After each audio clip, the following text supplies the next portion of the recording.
Labano, cos'è mancato, se l'atteggiamento, il campo adesso non so, è entrato in partita, questa è la domanda. Ma devo Veramente, è solo entrato in fare i campo. complimenti all'Abano perché hanno fatto una grandissima partita. Noi, tra virgolette, non siamo entrati in partita come dici te e di conseguenza arrivavamo sempre secondi, non riuscivamo mai a anticipare l'avversario.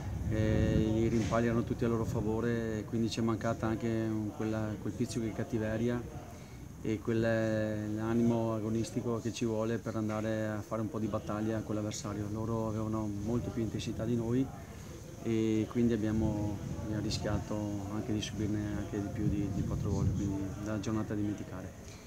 È mancato anche qualcosa magari in uscita dalla difesa, persi tanti palloni, campo... Sì, ma come ti dicevo, non siamo riusciti a entrare in partita perché comunque la possibilità di uscire con la palla ce l'abbiamo avuta. È che nel momento di uscire con la palla e di poter sfruttare il predominio superiorità numerica su un esterno centralmente sbagliavamo il passaggio e di conseguenza non riuscivamo a tenere la palla e loro gli abbiamo permesso di ripartire molte volte. Di conseguenza le ripartenze loro sono state ed erano micidiali, lo sapevamo anche prima della partita, con Nobile, con Ferrante e quindi abbiamo sofferto queste ripartenze e di conseguenza anche i gol che abbiamo subito penso siano innescati da queste situazioni di palla persa da parte nostra e ripartenza loro.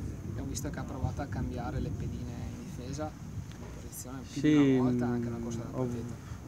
Ho variato un po' di linea difensiva perché avevamo questa difficoltà sulla ripartenza soprattutto di Nobile. Lo sapevo durante la settimana, avevamo già provato questa situazione, però purtroppo sia col cambiamento che ho fatto non ha prodotto quello che pensavo. Di conseguenza siamo stati sempre in difficoltà su queste palle veloci e quindi ripeto non siamo riusciti a interpretare bene la situazione.